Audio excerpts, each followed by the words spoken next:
సెంతకాయలు అమ్ముకునేదానికి సిరిమాలత్యం పడితే సెంతకాయని చూసి సి వంకర టెంకరగా ఉంది ఇదేం కాయా అని అడిగిందంట. అట్టుంది దీని కథ. డాడీ ఏంట్రా ఇది విషం, ఇది కిరసనాయలు, ఇది తాడు. అర్జెంట్ గా చచ్చిపోవాలంటే ఈ మూడిట్లో ఏది బెటర్ చెప్పు డాడీ. ఈ ఇసం తాగి ఈ కిరసనాయలు మీద వేసుకుని ఈ తాడు ఊరేసుకుని అగ్గిపుల్ల లపక్కన వెలిగించుకున్నారనుకో తపక్కన ఎగిరిపోతారా. అవును, ఎంతకీ ఈ ఏర్పాట్లన్నీ ఎవరి సాగు కోసమో? నేనే ఆత్మహత్య చేసుకున్నాను అనుకుంటున్నాను. నా బావి పేసినంట నువ్వు బతికొండంగానే నీ ముఖం పగలు చూస్తే రేత్రి కల్లోకి వస్తుంది. అట్టానికి నువ్వు సచ్చి దెయ్యమయ్యావనుకో దెయ్యాలు కూడా బెదిరి సస్తాయి. నువ్వు సచ్చకరా. చచ్చుతా సచ్చకరా. నేను చచ్చుతా. అయినా అంత అర్జెంట్ గా సత్తాల్సిన కారణం నీకేంట్రా ఇప్పుడు? ఎందుక నేను పిల్లని లవ్ చేశా. ఆ పిల్లను నేను పెళ్లి చేసుకుంటానంటే నువ్వు నో అంటావు. నేను నీ మాట వినను అంటే ఆ ఆస్తి కవర్ ఎవరికైనా ఇచ్చేస్తాను అంటావు. నువ్వు ఇచ్చేసే ఆస్తి కవర్ కంటే నేను ఇచ్చేసిన మనసే నాకు ముఖ్యం. అందుకే నేను చచ్చుతా. అదే విషయం. ఓరు నా బొగ్గుకొండ, నువ్వు ప్రెసిడెంట్ అవడం నాకు కావాలి గాని పేడెత్తుకునే అమ్మాయిని తీసుకొచ్చి నానా నేను దీన్ని ప్రేమించాను అని చెప్పు, నేను చేయకపోతాను. అవును, ఎంతకీ ఎవరమ్మాయి? ఒకటే అట్లా సిగ్గుపడబాకరా, చాలా సండాలంగా ఉంది. ఎవరో చెప్పు. అది అది జానకమ్మ. ఏంటి జానకమ్మ? అమ్మా నీ గని పిచ్చిగా నెక్కిందంట్రా. నా వయసావిని నువ్వు ప్రేమించటమేట్రా? జానకమ్మ కాదు డాడీ, ఆవిడ మనవరాలు సౌందర్యను ఆవిడ మనవరాలా? నా ఎదుకల్లో నా బొగ్గుకొండ కదే. రే జానకమ్మ గారితో ఇయ్యమందడం అంటే నేను మాత్రం కాదంటని చెప్పు. వెంటనే వెళ్ళి వాళ్ళతో మాట్లాడి ఆ ముఖరథం పెట్టించుకొస్తా. అబ్బా కింద ఒత్తులు తీసేసి ప్రాణాలు తీసేస్తున్నావు డాడీ. ముఖరథం కాదు డాడీ, ముహూర్తము. ముహూర్తము అదేలా ముఖరథము, అదే పెట్టించుకొస్తా. డాడీ నేను ఇంకో డాడీ కాకుండా నీకే పుట్టినందుకు నాకు పిచ్చి హ్యాపీగా ఉంది డాడీ. ఆనందమానందమాయనే ఈ అందగాడు పెళ్లి కొడుకాయనే. తాతబ్బాయి గారు, ఈ శుభ సమయంలో మీకు విషయం చెప్పాలండి. మా బుల్లిరాజు గారు పుట్టినప్పుడు నా గురించి డాడీ చెప్పు చెప్పు. మా బుల్లిరాజు గారు పుట్టినప్పుడు మా ఆవిడికి పురుడు పోసిన మంత్రసాని చూసి పుట్టింది పంది పిల్లేమో అనుకుని అని అడిచి ముడిచిపోయిందండి. డాడీ ఇప్పుడు ఎవరినెందుకు? ఊరుకోవా, మన జీవితాల్లో గొప్ప ఈ చిత్రాలు జరిగినప్పుడు 10 మందికి చెప్పుకోవాలా. ఇప్పుడు మంత్రసాని మూర్చిపోయింది కదండి. ఇకపోతే మా ఆవిడ ఎట్టని సేపుల్లే నా కొడుకుని కన్నానని బెంగపడి పురిటి స్థానం అవ్వకముందే చచ్చిపోయిందండి. డాడీ నేను నీ కడుపున పుట్టపట్ట కదా నాకు ఈ ఫేస్ వచ్చింది. నేను ఇంకొక నాన్నకు పుట్టిన అందంగా నన్ను పుట్టుండేవాడిని. ఇక చూడు, కాకి పిల్ల కాకి ముద్దురా. నీ మొహం ఎప్పుడు నాకు ముద్దొత్తనే ఉంటుందిరా కన్నా. ఇకపోతే మా ఆవిడ చచ్చిపోయింది కదండి. ఈయన్ని ఎత్తుకోవడానికి వచ్చిన పని పిల్లలండి ఈయన చూసి దడుచుకుని పరుగో పారిపోయేవారండి. అసలు ఈడికి ఈ జన్మలో పెళ్ళవుద్దా అని నేను ఈ ఆడవని రోజు లేదనుకోండి. అట్లాంటిది మా బుల్లిరాజు గారికి మీ అమ్మాయితో పెళ్లి కుదరటం నిజంగా మా అదృష్టం కదండి. ఎంత మాట, మీలాంటి వారితో వీయమంతరం మా అదృష్టం. అలాగే అంత మాట్లాడతారు. పొంతులు గారు మొకరథం పెట్టేయండి. అయ్యా ఈనాటికి సరిగ్గా 4వ రోజుకు ఓ మంచి దివ్యమైన ముహూర్తం ఉంది. అయితే అదే కాయ చేసేయండి. ఏంటండి అట్లాగే ఏమనే మా ఓడికి పెళ్లి ఖాయం అయితే మా నూరు దేవాలయంలో దేవుడికి అభిషేకం చేయిస్తానని మొక్కుకున్నానంటే ఆ అభిషేకం ఇలా జరిపిస్తున్నాను. మీరందరూ పెళ్లి కూతురు తీసుకుని తప్పకుండా రావాలి. అమ్మో జానకమ్మ, నువ్వు కూడా తప్పకుండా రావాలి. ఎంత మాట, తప్పకుండా వస్తానమ్మా. వస్తానండి. మంచిది. అమ్మా పల్నాటి నాగమ్మ లెవెల్లో పథకాలేసి ఈ పెళ్లిని తెరగొడదామని చూసావు. అది తెలుసుకోలేనంత ఎదవని కాదు నేను. మీ అందరికీ తెల్లారదాకా టైం ఇస్తున్నా. నా కొడుకుని ఎక్కడ దాచారో చెప్పకపోతే మీ అందరి బతుకులు తెల్లారిపోతాయి. నిజంగా బుల్రాజు వేయడం మాకు తెలియదండి. నేను ఇంకేమేం తలుచుకోలేదు. మీకు ఇచ్చిన గడువు లోపల మీరు నిజం చెప్పాలి, అదే నేను వినాలి, అంతే.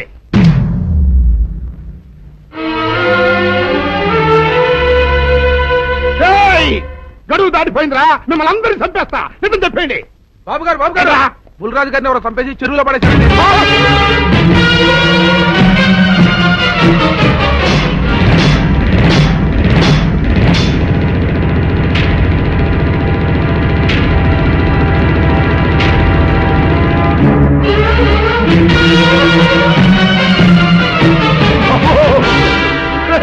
బుల్రాజు రేయ్. ధర్మానికి మారుపేరైన మీ కన్న కొడుకు మీద ఎవరు పగ పెంచుకున్నారో గాని మొహం నామరూపాలు లేకుండా చెక్కేశారు బాబా.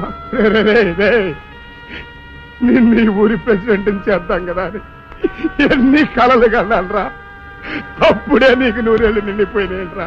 రేయ్ బుల్రాజు బుల్రాజు రేయ్, వచ్చారా ఇన్స్పెక్టర్ గారు? రండి చూడండి, ఈ ఘోరం చూడండి. పెద్ద మనుషులు అనుకున్న వాళ్ళందరూ కలిసి పన్నాగం పన్ని నా బిడ్డను పట్టలు పెట్టుకున్నారండి. నా బిడ్డ సాగు కారణమైన వాళ్ళు ఎవ్వరూ బతికి బట్ట కట్టడానికి వెళ్ళలేదండి. ముఖ్యంగా ఇదిగో ఈడనండి, ఈడనే కొడుకుంది. మీ ఆవేశాన్ని కాస్త తగ్గించుకోండి. అసలు మీ అబ్బాయిని ఇతనే చంపాడడానికి సాక్ష్యం ఏమిటి? ఆశ్చర్యం ఏంటండి, ఈడో పిల్లని ప్రేమించాడంట. ఆ పిల్లనే మా అబ్బాయి పెళ్లి చేసుకోబోతుంటాను. వీళ్ళందరూ కలిసి ఆ పెళ్లిని ఆపుదాన్ని చూశారండి. అది కుదరదు పోయేటప్పటికి ఈ ఘోరం తలపెట్టారండి. ఓకే ఓకే, మీరు ఆవేశపడకండి. ఆ విషయాలను చూసుకోవడానికి మేమున్నాం. Mister your under arrest. Constables అది తీసుకురండి. ఆగండి, ఈ హత్య చేసింది సీను కాదు. అతను కాదా? మరెవరు? నేను. జానకి, అవును వీరుడు, బుల్లిరాజుని నేనే చంపాను. నువ్వు చంపావా? నేను నమ్మను. అవును, నా మనవరాలికి సీనుకి పెళ్లి చేయాలంటే వీళ్ళెవరూ ఒప్పుకోలేదు. చూస్తూ చూస్తూ వాళ్ళ ప్రేమని బలి చేయలేకపోయాను. బుల్లిరాజు దగ్గరికి వచ్చి వాళ్ళ పెళ్లికి సహకరించమని ఎంతో ప్రాధాయపడ్డాను. అతనందుకు ఒప్పుకోలేదు సరికదా. చాలా అసభ్యంగా ఒక్క రాత్రి సౌందర్య తనతో గడిపిన తర్వాత సీనుకిచ్చి పెళ్లి చేసుకోమన్నాడు. నాలో ఆవేశం పొంగింది. ఏం చేస్తున్నానో నాకే తెలియలేదు. అక్కడ ఉన్న ఇనుపు లైట్ స్టాండ్ తో బలంగా బుల్లిరాజు నెత్తి మీద కొట్టాను. ఆ తర్వాత గాని నేను చేసిందేమిటో నాకు తెలియలేదు. కానీ అప్పటికే అతని ప్రాణాలు పోయాయి. వెంటనే శవాన్ని అక్కడి నుంచి తరలించి చెరువులో తోయించాను. ఇన్స్పెక్టర్ గారు, జరిగింది చెప్పాను. ఇందులో ఎవరి ప్రమేయం లేదు. ఈ హత్య చేసింది నేను. నన్ను అరెస్ట్ చేయండి. ఐసి అలాగా.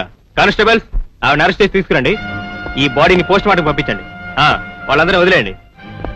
పెద్దరాజు గారు, మీరు ఒకసారి స్టేషన్కి వచ్చి స్టేట్మెంట్ ఇవ్వండి.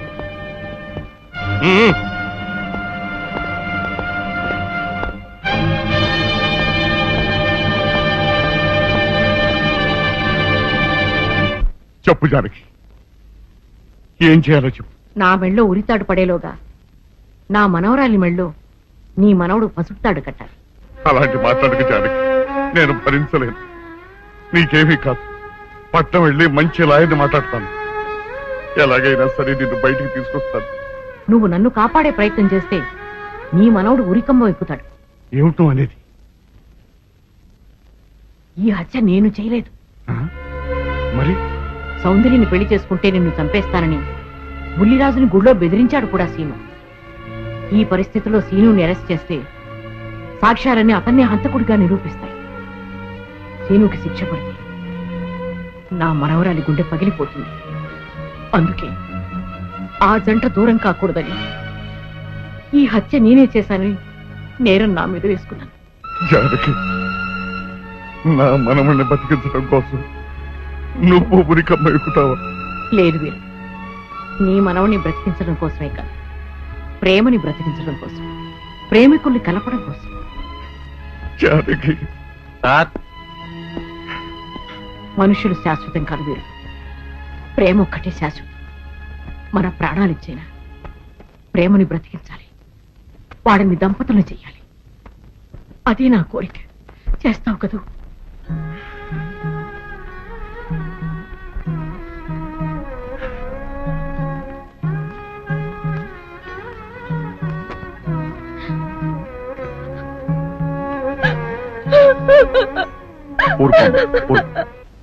చెయ్యని నేరానికి జానకి శిక్ష అనుభవించడం నేను భరించలేదు. ఆమె చేసిన త్యాగానికి మన కుటుంబం మొత్తం తరతరాలుగా సేవ చేసిన ఆమె రుణం చేరు. మనం వెంటనే పట్టణం వెళ్ళి మంచి లాయర్ని మాట్లాడు. నా ఆస్తి మొత్తం పోయినా సరే జానకిని మాత్రం కాపాడాలి. ఏ రైతు పట్టణం వెళ్తానికి లేదు, జానకమ్మని కాపాడడానికి లేదురా. ఏ మనవరాలి కోసమైతే నా ఒక్కగానొక్క కొడుకుని పొట్టలు పెట్టుకుని నా కడుపులో చిచ్చు వేపిందో, ఆ మనవరాలి ఇంకా బతకడానికి లేదు. అది ఎక్కడ కనపడితే అక్కడ ముక్కలు ముక్కల కింద నరికేయండి.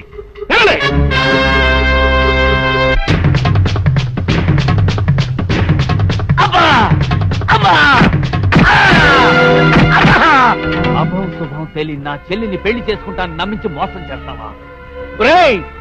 నువ్వు వేరే పెళ్లి చేసుకుంటావు తెలిసి కూడా నీకు ఏ అపకారం తలపెట్టుకున్నా తను ఆత్మహత్య చేసుకోబోయిందిరా నా చెల్లెలు. అలాంటి మంచి పిల్లకి ద్రోహం చేయడాన్ని మనసులో వచ్చిందిరా.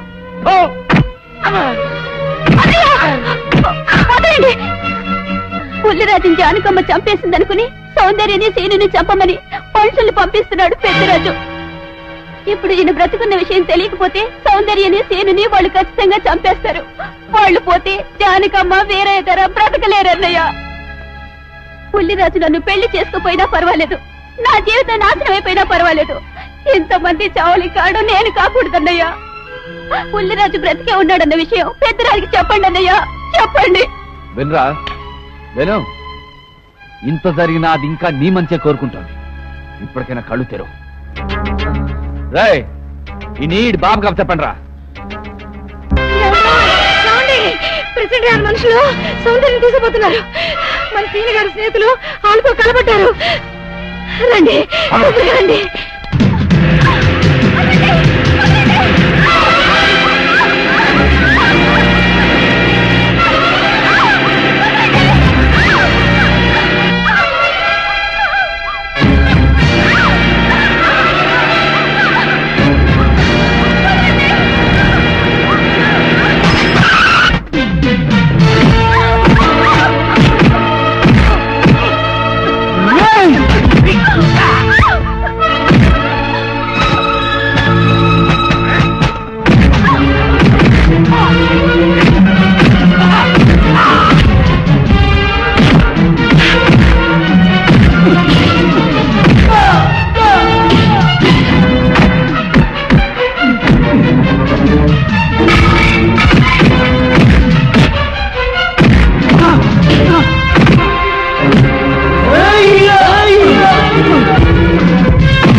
ముద్రస్తావు నా కొడక, నా కడుపులో చెడబుట్టే కదట్రా. ఇంతకన్నా నువ్వు చచ్చినా బాగుండే. నువ్వు నిజంగా చచ్చావనుకుని ఆ పిల్లలు కూడా చంపే మరి మనుషులు పంపించారు కదట్రా. అమ్మా గౌరీ, మా ఊరు చేసిన ఏదో పనికి నేను క్షమాపణ కోరుకుంటానమ్మా. పెద్దవారు అంత మాట అనకండి. ఏంట్రా సిగ్గు లేకుండా ఇంకా నిలబడదొస్తావు? లగెత్తులు పోలీస్ స్టేషన్కి వెళ్ళి నేను ఇంకా బతికుండే తెచ్చాను అని చెప్పి జానకమ్మ నిడిపించుకురా. ఆ పిల్లకేం కాకుండా నేను చూసుకుంటా. అతను నిలబడతాను రా పో.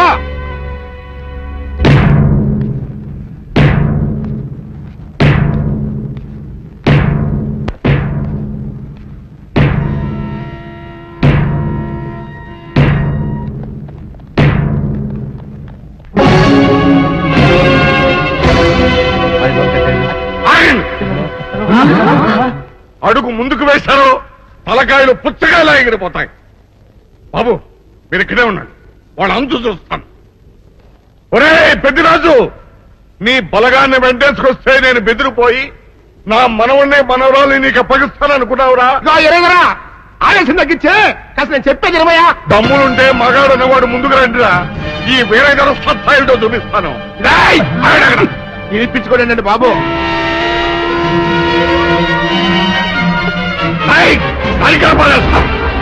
తలకాయలు ఎగిరిపోతాయి.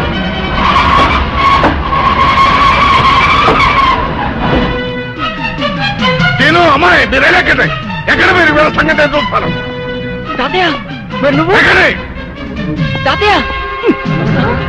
పెద్దరాజు ఎగిరిపోతుంది.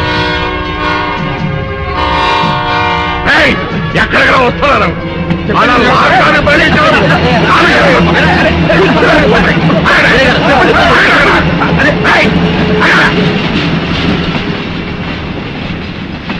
రేయ్, నా మనవడు మనవరాలు ప్రేమ పౌరాల్లా ఎగిరిపోయారా. వాళ్ళ పెళ్లి ఎవడాపుతాడో ఇప్పుడు ఆపండిరా. వీరుడు, నేనే వాళ్ళని దింపేశాను వీరుడు. నీకిచ్చిన మాటను కనీసం ఇప్పుడైనా నిలబెట్టుకుందాం అనుకుంటే ఎందుకు దించావు జానకి? బుల్లిరాజు బ్రతికినాడు తాతయ్య. బుద్ధిరాజు బతికే ఉన్నాడా? అదిగో దీక్షాపల్లా ఉన్నాడు మా అల్లుడు గారు. బుద్ధిరాజు నీ అల్లుడా? అవును వీరయ్యా, మా ఓడి పెళ్లి చేసుకోవాల్సిందే జానకమ్మ గారి మనవరాలి కాదు, ఈ పంతులు గారి కూతుర్ని. ఇచ్చేద్దామని వస్తేనేమో నువ్వేమో ఖర్చు ముట్టుకుని అందులో మరి ఆ ఐదు మొత్తంలో ఎవరేం మాట్లాడుతారో నాకు అర్థం చేస్తాక అయితే త్వరగా వెళ్దారండి. అందరం కలిసి పెళ్లి ఏర్పాట్లు అక్కడే చేద్దాం. ఈ కథ భరిస్తాంలే. పదండి, పదండి.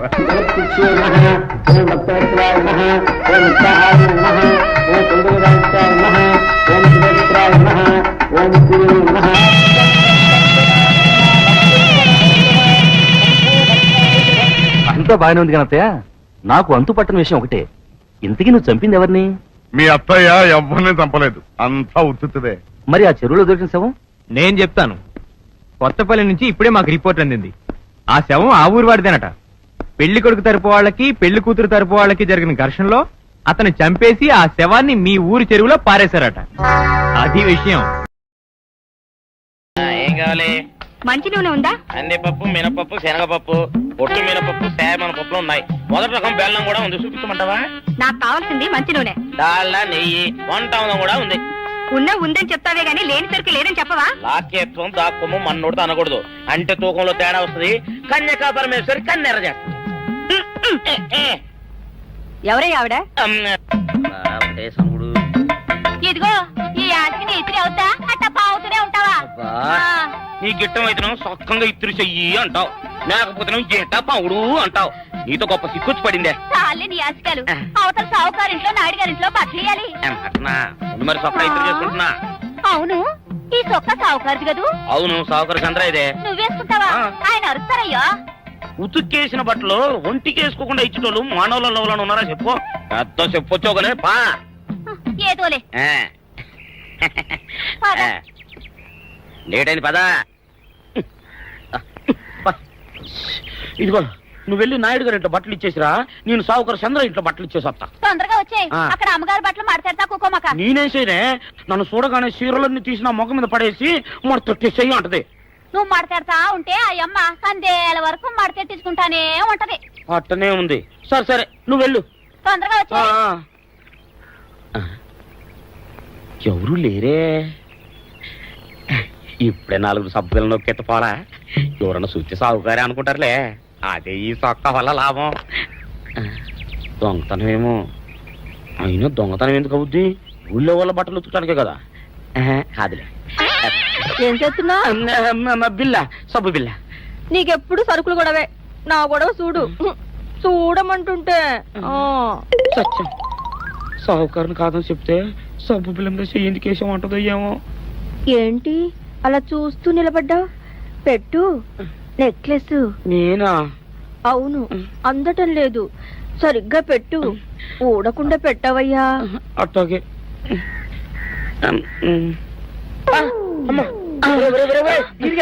ఏంట్రా నువ్వు చేస్తున్న పని? ఏంట్రా నువ్వు చేస్తున్నది? అమ్మగారు పొక్కెం పెట్టమని అడిగితేను. ఇక్కడున్నావేటి? ఇడు ఈరయ్యా. అయ్యో. అవునే, నేను అనుకుని ఇయ్యాలని నెక్లెస్ కొక్కెం పెట్టమన్నావు, రేపు జాకెట్ హుక్కు పెట్టమంటావు, ఎల్లుండి లంగబందు బిగించమంటావు. ఏరా, నా గుడ్డలు వేసుకోదని నీకు ఎన్నిసార్లు చెప్పానురా? ఎలక సచ్చిన వాసన వచ్చి నీ గుడ్డలు ఎత్తడానికి నేను పనికొత్తాను గానీ వేసుకోవడానికి పనికిరానా? వేసుకుని నా ఇంటికి రావడం దేనికి? అమ్మాది ఆవేశపడలేదు కాబట్టి సరిపోయింది, లేకపోతే నా కుమ్మ కొన్నేరై ఉండేది. చాలేవయ్యా, నీకు ఆడికి ఆ మాత్రం తేడా తెలీదా? ఈరయ్య కుక్కం పెడుతుంటే అతని ఏలు ఇస్త్రీ పెట్టేలా ఏడుగా తగిలింది. అదే నీ ఏలైతే పెసరబద్దలా చల్లగా ఉంటుంది. అంచేత ఏ ప్రమాదం జరగదులే. ఏటైంది బాబు? నా పిండా కూడా అయింది. పోసే రచ్చి, నా బట్టలు వేసుకోద్దా నా ఇరుగడికి నువ్వన చెప్పవే, లేకపోతే నా కొంత కొల్లేరైపోయినా ఉంది.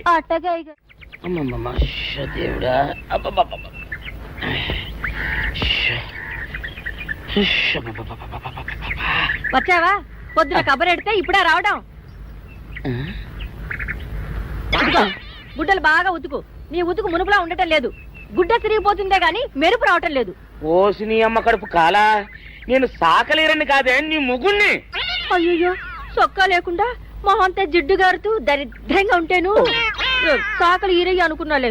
అనుకుంటావే అనుకుంటావు. ఇలా అనుకుని ఎప్పుడో నా గుంపలు అటుక్కుని ముచ్చేస్తావు. అసలు నాకు తెలియక అడుగుతాను, నువ్వు ఈరయ్య ఒకేలా ఎలా ఉన్నారయ్యా? ఓసి నీ అమ్మ కడుపు కాలా, అదో పెద్ద చరిత్ర లేవే. చరిత్ర ఏంటది? ఈరిగడమ్మ మా ఇంట్లో బట్టలు ఉతికేది.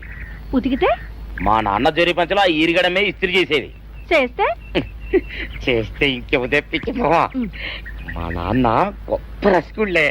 అయితే అయితేంటి, ఆ తర్వాత జనక్ పాయలు బాధే. అప్పుడే నా పోనానికి ఈరిగడు పుట్టాడు. ఈరుగాడు పుట్టడానికి జనక్ జనక్ పాయల్ బాజాకి సంబంధం ఏంటంట? నీకు అర్థమయ్యేలా ఎలా చెప్పాలో నాకు అర్థం కావట్లేదు. సరే వెళ్ళి మధ్యలో పెట్టరాబా. తీసుకొస్తాలే, ఏది అర్థమయ్యేలా చెప్పవు చెయ్యవు. చెప్తా. ఆహా. అమ్మగారు గుడ్డలు ముందే బయటపడేసరే. 2 చీరలు, 2 ఇదిగో మంచినీళ్ళు. అయ్యో, ఏమిటి తాయత కట్టావు? అయ్యో, ఏమైందయ్యా? ఏమైంది? ఓసి అమ్మగారు చాలా ఎవరితోనే నువ్వు మాట్లాడుతున్నావు? అయ్యో, నువ్వు అక్కడున్నావా? నువ్వు ఈరయ్యవా? నువ్వు అనుకున్నావా? ఇలా అనుకుని ఎప్పుడో నా గొప్ప కొల్లేరు చేసేస్తావే. ఆ మాత్రం ఎలక్కి ఏనుకి తేడా తెలీదా? అంటే నేను ఏనుగునా? కాదు, ఎలక. నీది ఎలక నలుపు, ఇది ఏనుగు నలుపు. నీ అబ్బ నువ్వు కాదండి, మీ మూలంగానే వచ్చింది. నేను సొక్కా వేసుకుని వస్తే మీ కొంప కొల్లేరు అవుతుందంటే ఈసారి సొక్కా ఇప్పుకొని వచ్చాను. మరి మీరు ఎందుకు ఇప్పినట్టు? ఈసారి ఇప్పుకోకండి. ఏం కూసావురా? నిన్ను అడిగి నేను సొక్కా ఇప్పాలా? నిన్ను ఎలా? ఏయ్, నువ్వు లోపల తగలడా?